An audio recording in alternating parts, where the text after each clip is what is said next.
Very good morning 10th class.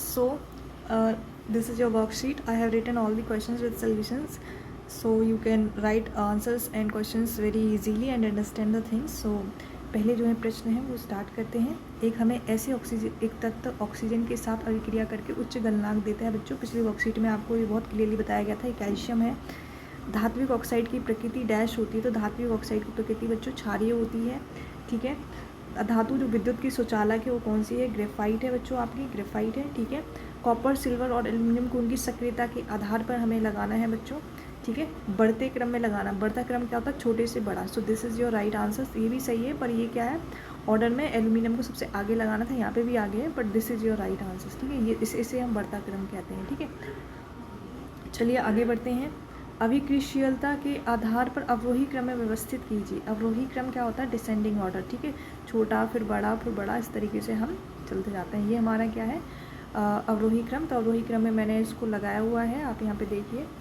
तो जो सबसे छोटे होंगे वो सबसे पीछे होंगे। ठीक है। और ये इनके नाम है बच्चों। सबसे अधिक क्रियाशील है वो सबसे आगे आएंगे, जो घटती अभिक्रियाशील में है वो बीच में रहेंगे, और सबसे कम जो अभिक्रियाशील दिखाते हैं वो सबसे पीछे रहेंगे। I hope you understand this, right. और ये सीरीज़ मैंने आपको ट्रिक के फॉर्म में दी हुई थी, आप वो वीडियो जाकर के तुरंत देखेंगे। बेसिक्स ऑफ केमिस्ट्री में मैंने आपको दिया हुआ था फर्स्ट वीडियो, जिसमें मैंने आपको सीरीज़ दी हुई थी कि कौवे ने कहा कहा मुझे आलू ज़रा फीके पसंद हैं। ठीक है बच्चों, ये आपको सीरीज़ बहुत ज़्यादा हेल्प करेगी, जहाँ पे भी आपको विस्थापन क्रिया देखनी होगी कि कौन कैसे हटाएगा। जैसे सोडियम, जैसे पोटेशियम है बच्चों, को सबको हटा सकता है, सोडियम अपने से नीचे वाले को ही हटा सकता है। ठीक है। So this series is very important, you have to learn this series. मैं इसका वीडियो आप जाके प्ले लिस्ट में अभी के अभी देखेंगे और इसे आप याद करेंगे। ओके। चलिए, डैश, ये बच्चा आपका डैश अभिक्रियाशील धातुएं अपने से डैश अभिक्रियाशील धातुओं की उसके लवण से विलयन विस्थापित कर सकती हैं। देखिए, जो अधिक अभिक्रियाशील होंगे वही तो जो है कम वालों को हटा सकती हैं। तो पहले अधिक आएगा, फिर बाद में कम आएगा। ओके बच्चों। फिर अधातुओं द्वारा बनाए गए आयन का नाम बताइए। तो अधातुएं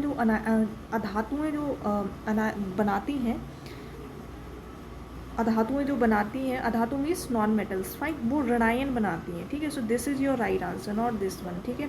मुझे लगा ये मेटल होगा। ठीक है। So that's why I mark this. So this is your right answer, ऋणायन। ठीक है। जो पॉजिटिव चार्ज लेकर के आते हैं उन्हें धनायन कहते हैं, लेकिन अधातु जो है नेगेटिव चार्ज लेकर के आते हैं, दैट्स व्हाई ये ऋणायन होंगे। फाइन, इस करेक्शन को कर लीजिएगा। ऑलराइट, अब बढ़ते हैं आगे। कुछ धातुएं जल के साथ बिल्कुल भी अभिक्रिया नहीं करती, ऐसी किसी एक धातु का नाम बताइए। ठीक है। तो वो धातु में बहुत सारी हैं, पर आपको एक ही दो याद करनी है। जैसे सिल्वर है, गोल्ड है। ठीक है। आप गोल्ड भी लिख सकते हैं, AU। ठीक है। ये बिल्कुल भी पानी के साथ अभिक्रिया नहीं करते हैं, इसलिए हम इनके आभूषण भी पहनते हैं। पृथ्वी की सतह पर प्रचुर मात्रा में पाई जाने वाली धातु कौन सी? देखिए, पृथ्वी की सतह पे एल्यूमिनियम है। पृथ्वी के अंदर पूछा जाए तो वो आयरन है। ठीक है। लेकिन यहाँ पे एल्यूमिनियम सतह पे पूछा है, तो एल्यूमिनियम इसका आंसर होगा। ऑलराइट, अब चलते हैं अगले। तो अगला पेज यहाँ से स्टार्ट होता है बच्चों। किसी तत्व E, कोई तत्व है बच्चों जिसका आपको एटॉमिक नंबर 16 दे रखा है, उसका इलेक्ट्रॉनिक विन्यास 2 8 6 है। इन इलेक्ट्रॉनों का त्याग करके वो, मतलब 2 8 6 है, इसमें कितने इलेक्ट्रॉन गेन करेगा या लॉस करेगा, जिससे वह क्या करे, एक स्टेबल बन जाए। ठीक है। तो आप देखिए 2 8 6 में 2 की कमी है, तो ये 2 जो है, यह 2 ग्रहण करेगा, यह 2 ग्रहण करेगा, ना कि 6 को छोड़ेगा। ठीक है। ये 2 को ग्रहण करेगा, इसका आंसर था। अगले प्रश्न की तरफ बढ़ते हैं, जो कि लघु प्रश्न है। निम्नलिखित अभिक्रियाओं के समीकरणों को पूरा करना था बच्चों, ये समीकरण था, ये इसका आंसर है। ठीक है। तो जब आयरन है, याद रखना, आयरन जो है भाप के साथ रिएक्ट करता है, वाटर के साथ, ठंडे या फिर नॉर्मल पानी के साथ रिएक्ट नहीं करता, भाप के साथ, जो गर्म पानी होता है ना उसके साथ ही रिएक्ट करता है। तो Fe3O4 और हाइड्रोजन गैस बनाता है। सिमिलरली कैल्शियम और वाटर की जब रिएक्शन होगी बच्चों, तो कैल्शियम हाइड्रोक्साइड और हाइड्रोजन बनाएगा। ठीक है। ये बच्चों साइड आपके मैंने आंसर्स लिखे होंगे। एंड पोटेशियम और वाटर का ये बच्चों मैंने एक्स्ट्रा ऐड किया हुआ ठंडा, ताकि आपको याद रहे कि पोटेशियम ठंडे पानी के साथ रिएक्ट करता है, आयरन गर्म पानी के साथ रिएक्ट करता है, और कैल्शियम नॉर्मल पानी के साथ रिएक्ट करता है। ठीक है। तो ये बनाता है KOH और हाइड्रोजन गैस और ऊष्मीय ऊर्जा, यहाँ से बहुत सारी ऊर्जा निकलती है। ठीक है। चलिए आगे बढ़ते हैं। जैसे कि आप जानते भी हैं, पोटेशियम और जो है सोडियम हाईली रिएक्टिव मेटल्स हैं, दैट्स वाई। ओके, आगे बढ़ते हैं। प्रायः जल धातुओं की अभिक्रिया खनिज अम्लों के साथ करवाई जाती है, तो हाइड्रोजन गैस निकलती है, जबकि धातुओं की अभिक्रिया मैग्नीशियम के अतिरिक्त तनु नाइट्रोजन के साथ करवाई जाती है, तो नहीं निकलती। देखिए, ये जो हमारा ये है तनु अम्ल, ये जो तनु NH नाइट्रिक एसिड HNO3, देखिए ये क्या है, बहुत ही स्ट्रॉन्ग एसिड है, क्या प्रबल ऑक्सीकारक होता है, ठीक है, बहुत ही प्रबल ऑक्सीकारक होता है। जिस भी चीज़ से इसकी रिएक्शन होती है बच्चों, उसको ऑक्सीजन दे करके ऑक्सीडाइज कर देता है, ठीक है। तो ये हाइड्रोजन गैस की को बचने ही नहीं देता, उसको तुरंत पानी बना देता है। तो जब पानी बन चुका है, वो जल बन चुका है, तो ऑक्सीजन गैस कहाँ बचेगी, ठीक है। और ये जो नाइट्रोजन होता है उसको क्या बनाता था, N2 बना देता है, NO और नाइट्रोजन डाइऑक्साइड में उपचयित हो जाता है, इसलिए इसमें से हाइड्रोजन गैस नहीं निकलती है। अगला आपका प्रश्न था कि बैटरी, हथौड़ा, बल्ब, तार, स्विच, ये सब आपको दिया गया है, इनका उपयोग करके नमूनों के बीच विभेद कैसे कर सकते हैं। देखिए बल्ब को आप इस तरीके से सर्किट में लगा देंगे, ये आपको विद्युत वाले चैप्टर में पढ़ा भी चुकी हूँ। ये बल्ब लगा हुआ है, ये आपकी की लगी हुई है, ये बैटरी लगी हुई है, ठीक है। अब ये जो मैंने बच्चों 2 जगह छोड़ी हुई है ना, यहाँ पे आप जो भी आपको चीज़ दी जाएगी वो आप यहाँ पे लगाते जाएंगे। बल्ब जला तो वह धातु है, बल्ब नहीं जला तो वह अधातु है, ठीक है। इसकी वो ए और बी पार्ट दोनों का आंसर यही जाएगा, इसलिए मैंने उसको बी पार्ट को नहीं लिखा है। क्वेश्चन नंबर 4 की तरफ आते हैं। उभयधर्मी अवैधर्मी ऑक्साइड क्या होते हैं, दो उभयधर्मी ऑक्साइड के उदाहरण अभिक्रियाओं के सहित लिखिए, ठीक है। उभयधर्मी ऑक्साइड क्या होते हैं बच्चों, जो आपके अम्ल और क्षार दोनों के साथ में क्रिया करके आपको लवण और जल दे देते हैं, ठीक है। तो ऐसे जो है एल्यूमिनियम की जो ऑक्साइड होती हैं वो अवैधर्मी होती हैं, ठीक है। जैसे ये देखिए, अम्ल के साथ मैंने सी रिएक्शन करा रखी है, क्षार के साथ भी करा रखी है। तो अम्ल के साथ AlCl3 बना, क्षार के साथ में NaAlO2 बना है, ठीक है, और ये आपका जल भी बना है। तो ये क्या है, अवैधर्मी ऑक्साइड होती हैं, जो कि आपकी अम्ल और क्षार दोनों के साथ में क्रिया करती हैं, ठीक है। चलिए बच्चों बढ़ते हैं अगले प्रश्न की तरफ, अगले पेज की तरफ। तो ये है बच्चों हमारा अगला पेज, ठीक है, जिसमें हमें कारण बताने हैं। हमसे पूछा गया है, गर्म जल का टैंक बनाने में तांबे का उपयोग होता है परंतु इस्पात का नहीं, ठीक है। देखिए गर्म जल बनाने में हम कॉपर का उपयोग करते हैं। जहाँ पे भी आपसे 2 धातुओं के बारे में पूछा जाए कि ये इसका इस्तेमाल करें, इसका नहीं कर रहे, तो देखिए आपको ज़्यादातर आंसर्स यही देने होते हैं, क्योंकि तांबा जो है गर्म जल के साथ में कोई अभिक्रिया नहीं करता है, ठीक है, और जल को खराब होने से भी रोकता है। जबकि इस्पात जो होता है वो जल के साथ में क्रिया कर लेता है और उसके गुणधर्म को जो है ख़राब कर देता है। तो हम इस्पात का टैंक नहीं बनाते हैं, हम कॉपर का टैंक बनाना पसंद करते हैं, ठीक है। अगला प्रश्न आता है, आभूषण बनाने के लिए सोने चांदी का उपयोग करते हैं। देखिए सोना चांदी में क्या है, आधात वर्तीयता बहुत ज़्यादा है, ठीक है, तन्यता बहुत ज़्यादा है, और ये हमारे शरीर को कोई नुकसान भी नहीं पहुँचाता, लंबे समय तक चमकदार बना रहता है, ठीक है, इसलिए हम इनका इस्तेमाल करते हैं।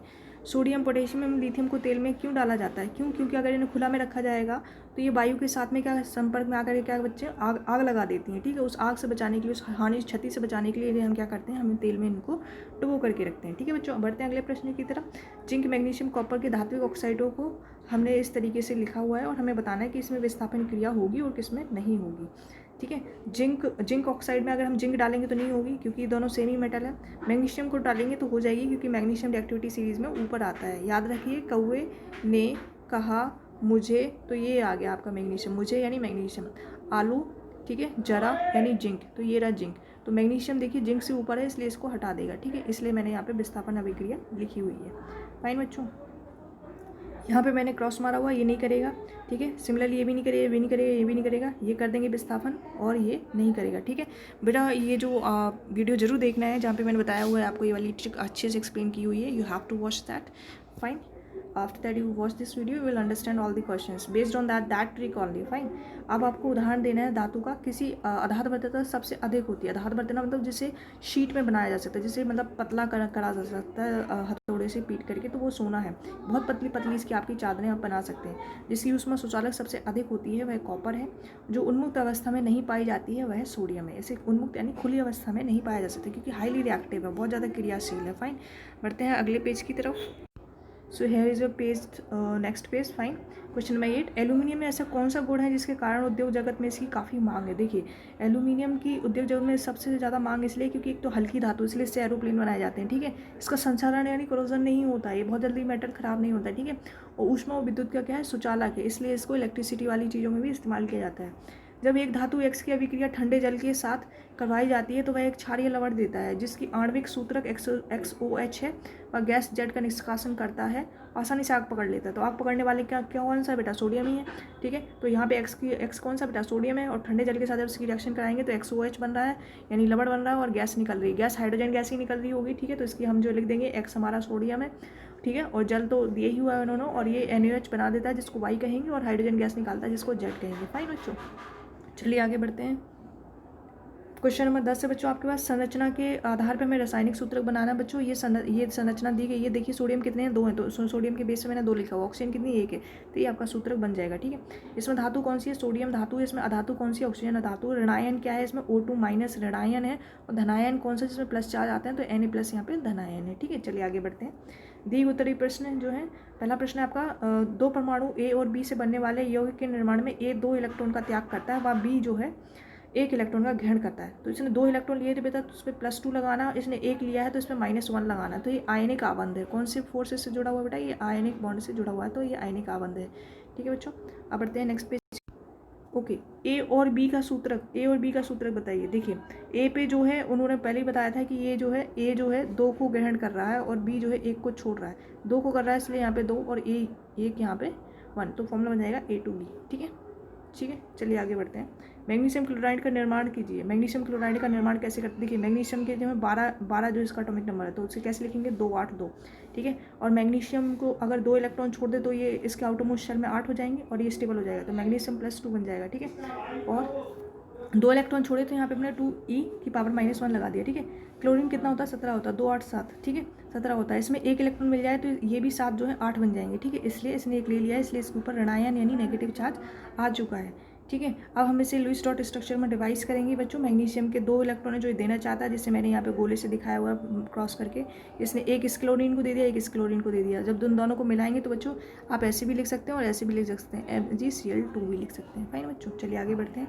साधारण नमक केवल पिघली अवस्था में विद्युत का संचालन करता है, क्यों। देखिए साधारण नमक जो है पिघली हुई अवस्था में, क्योंकि पिघली हुई अवस्था में क्या है, आयंस निकल करके आ जाते हैं। ठीक है, और जो है बिजली के लिए माध्यम की आवश्यकता होती है, तो माध्यम इसको मिल जाता है, इसलिए पिघली हुई अवस्था में कार्य करता है।